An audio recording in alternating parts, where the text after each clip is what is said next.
Once upon a time, a letterbox was for letters. Today, they're actually for offers. In your offer box, you get offers to go into commerce and do business with all sorts of different corporations. Kmart, for example, or even your local plumber who wants you to have his magnet and buy something. And then there's these corporations and these ones and these ones and even this one.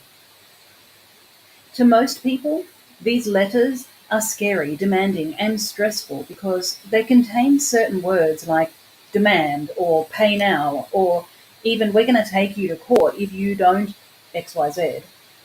It's stressful seeing these words unless you know how contract law works, in which case you don't feel stressed at all because you know how the game is played and you can play the game. So there are 5 elements to a contract. The first element is an offer must be present. That is a proposal. The second element is consideration.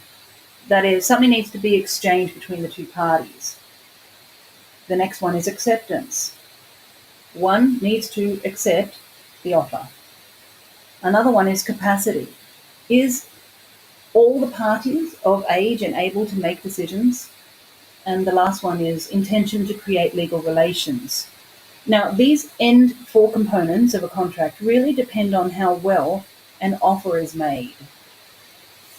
That is the marketing. So while almost everything that arrives in your offer box is an offer to contract, it is important not to simply throw these offers into the bin. Some corporations, such as government bodies, lean heavily on legal assumptions, such as acquiescence.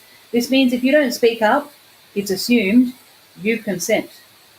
So if you get a letter or an offer in the mail, it's important from a legal standpoint that you rebut the assumptions being made. So how do you rebut an assumption?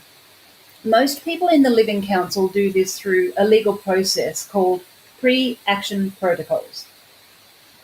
If ever a contract is being challenged in court, the magistrate has certain things they look for, pre-actions, that determine how he will judge the matter. These are called notices. Notices are really letters, but they have a few key elements, such as an action date, do XYZ by this date, and they're addressed to a man or a woman, and a task needs to be completed. Pay now.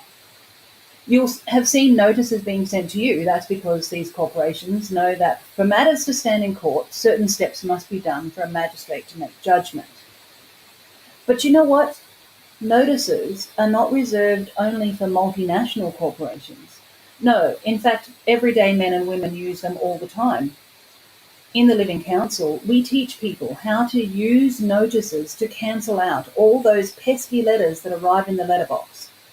So to find out more about how to express your rights and write notices, reach out to us at thelivingcouncil.info.